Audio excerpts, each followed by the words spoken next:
Good morning. मैं हूं मंगल sir. चलिए, कोरोना और ओमिक्रॉन के बहाना बनाकर कोरोना और ओमिक्रॉन का बहाना बनाकर अध्ययन से दूर ना होना। यदि जिंदगी में है इतिहास रचना, यदि जिंदगी में है इतिहास रचना, तो वक्त के साथ पढ़ते रहना, वक्त के साथ पढ़ते रहना।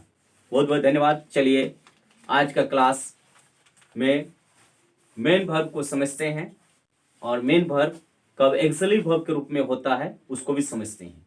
चलिए,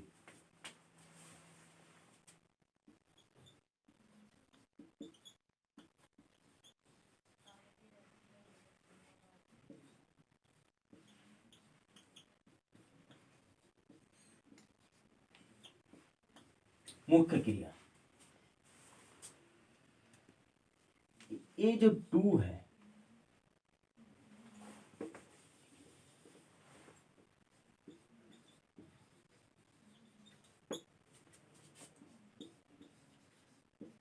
प्रेजेंट पास्ट और पार्टिसिपल,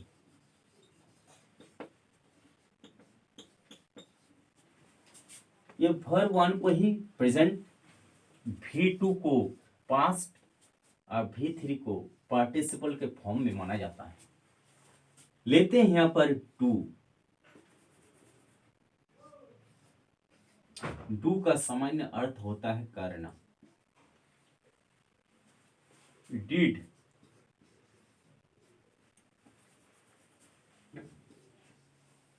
किया, सॉरी,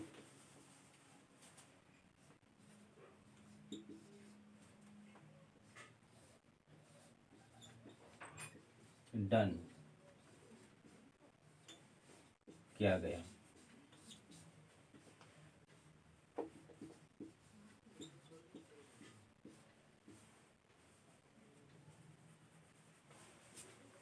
यहां पर ये मेन वर्ब के रूप में है, इसको मेन वर्ब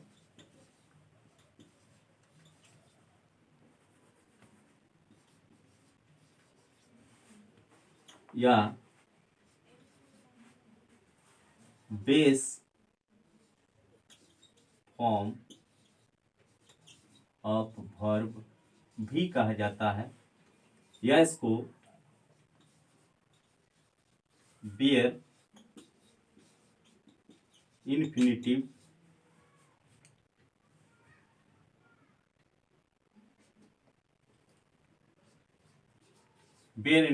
भी कहा जाता है।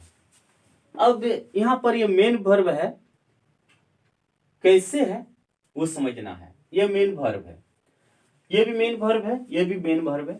ये वर्ब का रूप जो है बदला हुआ रूप है। अब हम लोग जानेंगे, इसको मेन वर्ब तो कह दिए, इसको एक्सिलरी वर्ब के रूप में भी माना जाता है।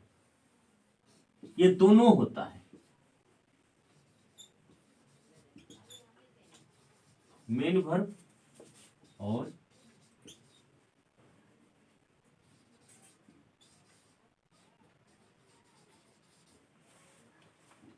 Axillary verb. ये हो गया मुख्य क्रिया।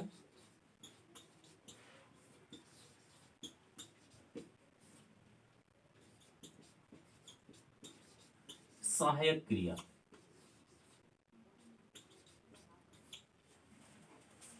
डू मेन वर्ब भी है और एक्सिलरी वर्ब भी के रूप में काम आता है।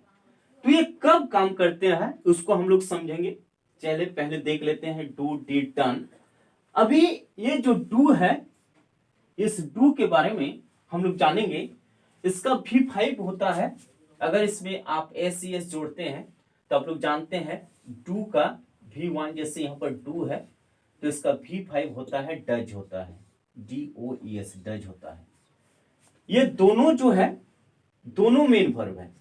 ठीक, तो ये भी जानकारी रखना जरूरी है, ये जो V1 है ये सिंगुलर है या प्लूरल है। तो V1 प्लूरल फॉर्म में है और जो डज है ये आपका V5 ये सिंगुलर फॉर्म में है।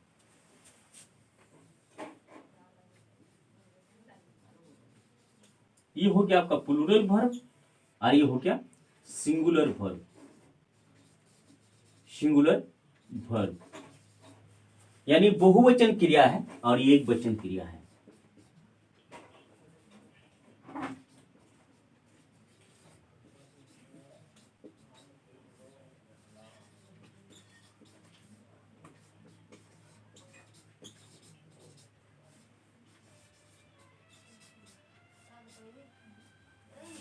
ये बहुवचन क्रिया और ये एक वचन क्रिया। तो बोलिएगा ये बहुवचन क्रिया क्यों है जो अकेले है? आप लोग का मन में प्रश्न जाग रहा है। हाँ, ये बहुवचन क्रिया है जब किसी वर्ब वन के साथ एस, ईएस या आईएस को ऐड करके V5 बनाते हैं तो सिंगुलर फॉर्म बन जाता है। ठीक है, तो बोलेगा हम नहीं मानेंगे तो मैं प्रूव करके दिखाता हूं। ये वर्ब में एस, ईएस जोड़ने से सिंगुलर, किंतु नाउन में आप लोग के मन में क्वेश्चन आ गया है। जैसे यहाँ पर मैंगो दिया है तो मैंगो यहाँ पर मैंगोज हो गया है, MANGOES मैंगोज। तो ये जो है ये सिंगुलर है, सिंगुलर ये नाउन है और ये प्लूरल नाउन है। तो नाउन में एस ईएस जोड़ने से प्लूरल बनता है, ठीक है, और वर्ब में एस ईएस जोड़ने से क्या बनता है? सिंगुलर बनता है। तो आप लोग को याद रखना चाहिए कि जो भी वर्ब वन आपको मेन वर्ब के रूप में रहेगा वो प्लूरल बनेगा, और जब एस ईएस जोड़ते हैं वो सिंगुलर बन जाता है। और ये नाउन की बात किया हुआ है, तो नाउन अगर माइंड में आ जाता है तो उस स्थिति में आपका मन में क्वेश्चन होता है गलत नहीं, अब नाउन में ये प्लूरल होगा किंतु ये वर्ब में सिंगुलर होगा। चलिए मैं सेंटेंस के साथ और थोड़ा सा प्रूव करना चाहूंगा।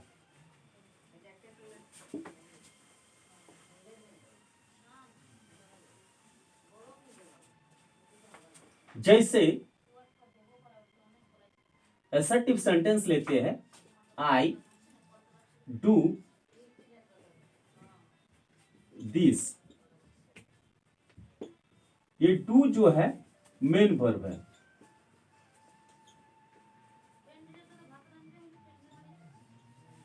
ये मेन वर्ब है, ये डू आपका क्या है? मेन वर्ब है।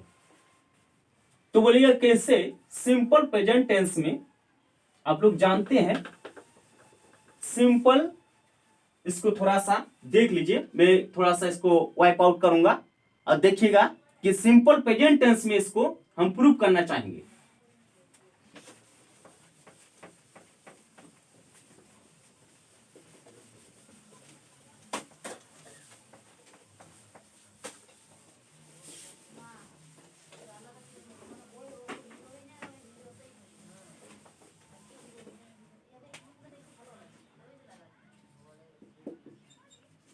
सिंपल प्रेजेंट टेंस या प्रेजेंट इंडिफिनिट टेंस, इसको सामान्य वर्तमान काल कहते हैं।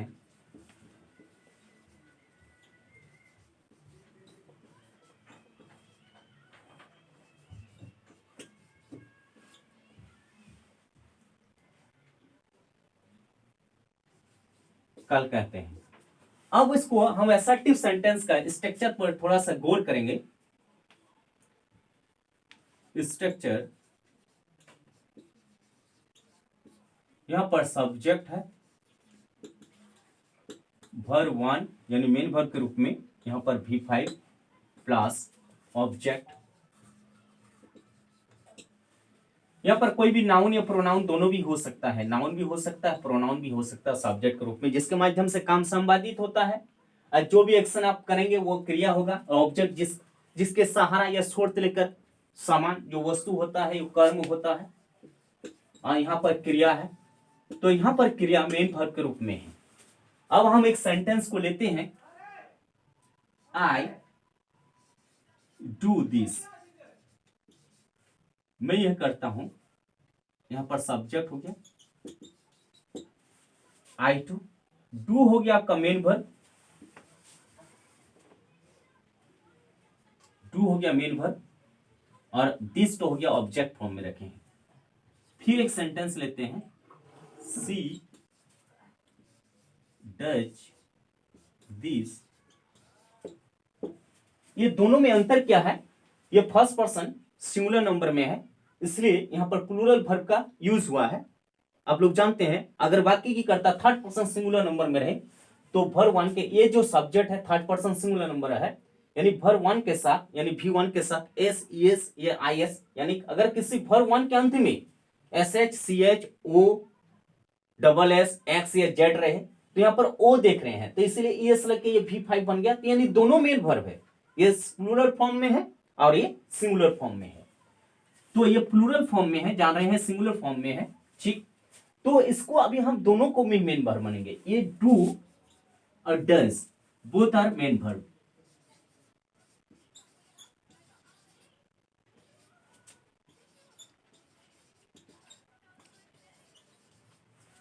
बोथ आर मेन वर्ब, ये सेंटेंस में ये डू और डज मेन वर्ब है। तो एक्सिलरी कब बनेगा, यानी एक्सिलरी भी बनेगा यहां पर आपका जब इंट्रोगेटिव करने जाएंगे तो असर्टिव का स्ट्रक्चर था, इंट्रोगेटिव करने जाएंगे जैसे do I do this, do I do this, क्या मैं यह करता हूं। तो यहां पर ये जो सेंटेंस आया इंट्रोगेटिव फॉर्म में, तो यहाँ एक्सिलरी वर्ब है, ये ए भी है और ये जो आ गया ये मेन वर्ब में आ गया, यानी दोनों को देखिए दोनों दिखने में एक जैसा है। जब इंट्रोगेटिव करते हैं तो ये एक्सिलरी वर्ब है और जब इसका यानी सब्जेक्ट के बाद अगर कोई वर्ब आता है तो वर्ब आता है वो मेन वर्ब के रूप में यहां पर माना जा रहा है। इसमें भी डज शी डू दिस, क्या वह यह करती है। तो यहां पर ये जो अभी मेन वर्ब के रूप में देख रहे थे ये भी एक्सिलरी वर्ब हो गया और ये मेन वर्ब के रूप में आ गया, यानी ये थर्ड पर्सन सिंगुलर नंबर है, इसलिए क्या बनाने के लिए हम लोग एक्सिलरी वर्ब का प्रयोग करते हैं और एक्सिलरी वर्ब का ही सहारा लेकर, यानी असर्टिव सेंटेंस में, assertive sentence simple present tense का असर्टिव फॉर्म में जो हम स्ट्रक्चर बनाते हैं वो जो यहाँ जो वर्ब को आप देख रहे हैं ये मेन वर्ब के रूप में ही होता है, इसलिए यहाँ पर जो देख रहे हैं सब्जेक्ट के बाद वर्ब आया है वो मेन वर्ब है, ठीक है। और जब हम इंट्रोगेटिव फॉर्म में करते हैं तो वहां पर एक्सिलरी वर्ब करते हैं। तो यहाँ पर डू और डज को ही हम लिए हैं, हम दूसरा मेन वर्ब जैसे गो था यहाँ पर ईट था आपका, यहाँ पर ब्रिंग है, ये सब मेन वर्ब को हम एक्सिलरी बनाने के लिए क्यों नहीं लिए हैं। तो वास्तव में ये बात है, ये जो डू है ये मेन वर्ब, ये सारे वर्ब को एब्जॉर्ब करने की शक्ति है। कुछ भी आप काम करते हैं और जब आपको रिप्लाई दिया जाता है डू यू टेक टी, तो आप इसको शॉर्ट फॉर्म में जब रिप्लाई देता है यस आई डू, तो ये डू जो क्या है मेन वर्ब है, तो ये जो टेक है, टेक मैंने पीना है, ये मेन वर्ब को ऑब्जर्व कर रहा है, यानी इसकी शक्ति को ये ले सकता है। तो यस आई डू, तो मैं करता हूं, तो क्या करता हूं, मैं चाय पीने के काम करता हूं, इसलिए यहां पर यस आई डू कर दिए, यानी मेन वर्ब, यानी सारे मेन वर्ब को ऑब्जर्व करने की शक्ति इस डू में होता है, इसलिए एक्सिलरी वर्ब के रूप में इस डू का प्रयोग सिंपल प्रेजेंट टेंस में किया जाता है। चलिए आज इतना ही, क्लास पर यही मैं समाप्त करता हूं, बहुत बहुत धन्यवाद। फिर मैं मिलता हूं नई कड़ी के साथ, नई आशाओं के साथ, नई दिशाओं के साथ। धन्यवाद।